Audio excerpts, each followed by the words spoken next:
Princess of Mars, Chapter 23, Lost in the Sky. Without effort at concealment, I hastened to the vicinity of our quarters, where I felt sure I should find Kantos Kan. As I neared the building, I became more careful, as I judged, and rightly, that the place would be guarded. Several men in civilian metal loitered near the front entrance, and in the rear were others. My only means of reaching, unseen, the upper story where our apartments were situated was through an adjoining building, and after considerable maneuvering I managed to attain the roof of a shop several doors away. Leaping from roof to roof, I soon reached an open window in the building where I hoped to find the Heliumite, and in another moment I stood in the room before him. He was alone, and showed no surprise at my coming, saying he had expected me much earlier, as my tour of duty must have ended some time since. I saw that he knew nothing of the events of the day at the palace, and when I had enlightened him he was all excitement. The news that Dejah Thoris had promised her hand to Sab Than filled him with dismay. "It cannot be!" he exclaimed. "It is impossible! Why, no man in all Helium but would prefer death to the selling of our loved princess to the ruling house of Zodanga. She must have lost her mind to have assented to such an atrocious bargain. You, who do not know how we of Helium love the members of our ruling house, cannot appreciate the horror with which I contemplate such an unholy alliance. What can be done, John Carter?" he continued. "You are a resourceful man. Can you not think of some way to save Helium from this disgrace?" "If I can come within sword's reach of Sab Than," I answered, "I can solve the difficulty in so far as Helium is concerned, but for personal reasons I would prefer that another struck the blow that frees Dejah Thoris." Kantos Kan eyed me narrowly before he spoke. "You love her," he said. "Does she know it?" "She knows it, Kantos Kan, and repulses me only because she is promised to Sab Than." The splendid fellow sprang to his feet, and grasping me by the shoulder raised his sword on high, exclaiming, "And had the choice been left to me, I could not have chosen a more fitting mate for the first princess of Barsoom.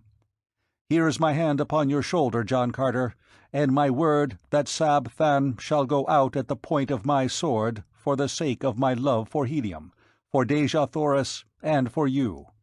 This very night I shall try to reach his quarters in the palace." "How?" I asked.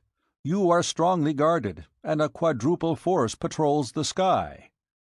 He bent his head in thought a moment, then raised it with an air of confidence. "I only need to pass these guards, and can do it," he said at last. "I know a secret entrance to the palace through the pinnacle of the highest tower. I fell upon it by chance one day, as I was passing above the palace on patrol duty. In this work it is required that we investigate any unusual occurrence we may witness, and the face peering from the pinnacle of the high tower of the palace was to me most unusual. I therefore drew near and discovered that the possessor of the peering face was none other than Sab Than. He was slightly put out at being detected, and commanded me to keep the matter to myself, explaining that the passage from the tower led directly to his apartments, and was known only to him. If I can reach the roof of the barracks and get my machine, I can be in Sab Than's quarters in 5 minutes. But how am I to escape from this building, guarded as you say it is?" "How well are the machine sheds at the barracks guarded?" I asked. "There is usually but one man on duty there at night upon the roof." "Go to the roof of this building, Kantos Kan, and wait me there." Without stopping to explain my plans, I retraced my way to the street and hastened to the barracks. I did not dare to enter the building, filled as it was with members of the Air Scout Squadron, who, in common with all Zodanga, were on the lookout for me. The building was an enormous one, rearing its lofty head fully 1,000 feet into the air. But few buildings in Zodanga were higher than these barracks, though several topped it by a few hundred feet, the docks of the great battleships of the line standing some 1,500 feet from the ground, while the freight and passenger stations of the merchant squadrons rose nearly as high. It was a long climb up the face of the building, and one fraught with much danger, but there was no other way, and so I essayed the task. The fact that Barsoomian architecture is extremely ornate made the feat much simpler than I had anticipated, since I found ornamental ledges and projections which fairly formed a perfect ladder for me all the way to the eaves of the building. Here I met my first real obstacle. The eaves projected nearly 20 feet from the wall to which I clung, and though I encircled the great building, I could find no opening through them.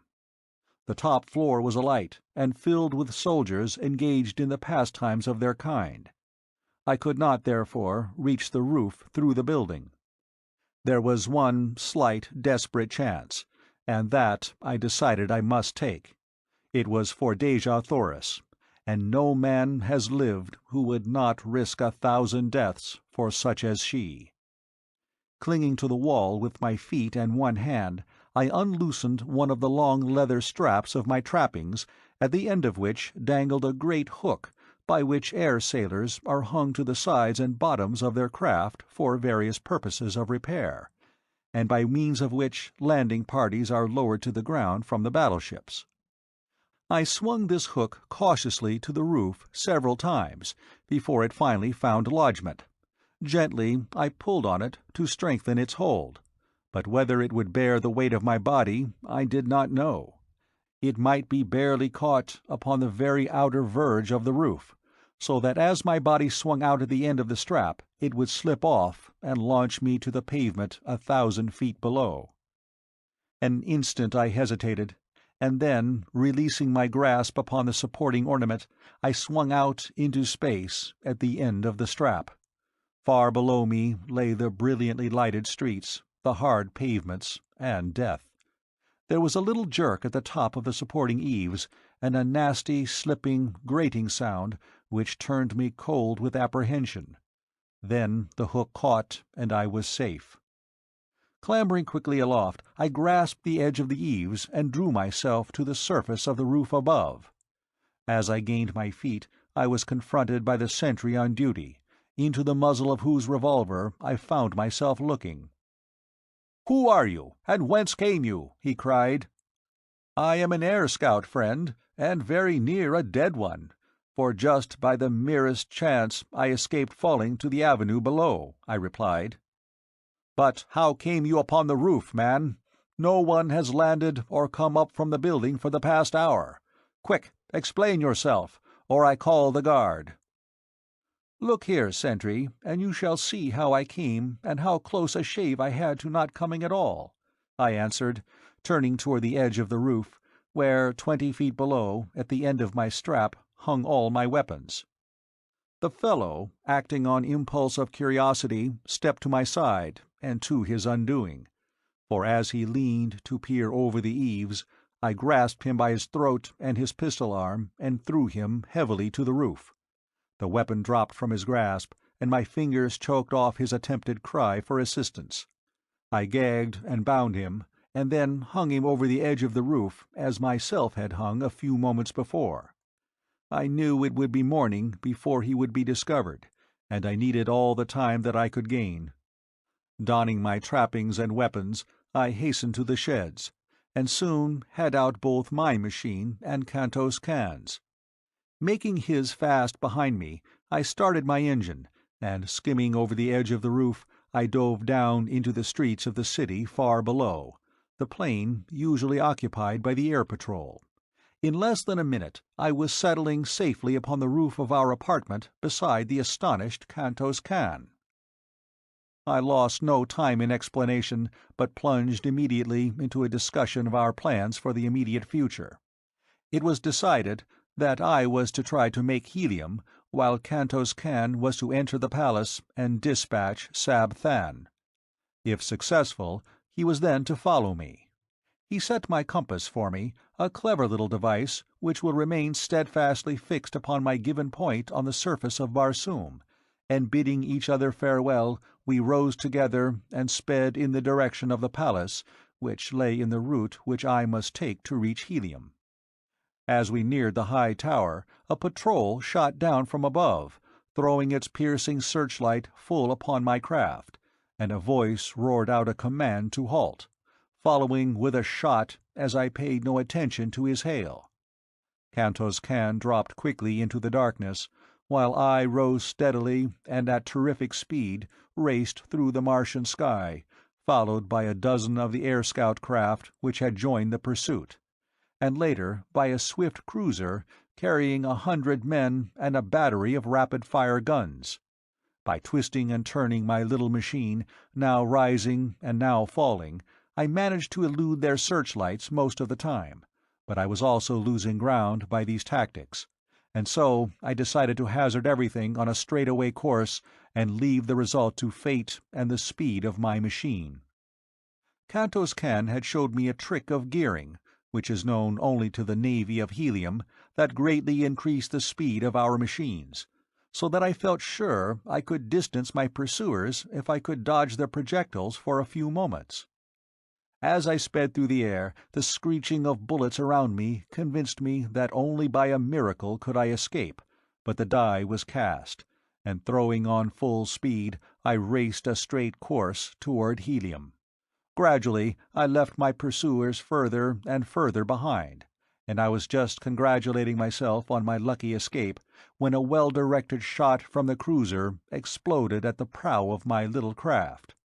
The concussion nearly capsized her, and with a sickening plunge she hurtled downward through the dark night. How far I fell before I regained control of the plane I do not know, but I must have been very close to the ground when I started to rise again, as I plainly heard the squealing of animals below me. Rising again, I scanned the heavens for my pursuers, and finally, making out their lights far behind me, saw that they were landing, evidently in search of me. Not until their lights were no longer discernible did I venture to flash my little lamp upon my compass, and then I found to my consternation that a fragment of the projectile had utterly destroyed my only guide, as well as my speedometer. It was true I could follow the stars in the general direction of Helium, but without knowing the exact location of the city, or the speed at which I was traveling, my chances for finding it were slim. Helium lies 1,000 miles southwest of Zodanga, and with my compass intact I should have made the trip, barring accidents, in between 4 and 5 hours. As it turned out, however, morning found me speeding over a vast expanse of dead sea bottom after nearly 6 hours of continuous flight at high speed. Presently a great city showed below me, but it was not Helium, as that alone of all Barsoomian metropolises consists in 2 immense circular walled cities about 75 miles apart, and would have been easily distinguishable from the altitude at which I was flying. Believing that I had come too far to the north and west, I turned back in a southeasterly direction, passing, during the forenoon, several other large cities, but none resembling the description which Kantos Kan had given me of Helium.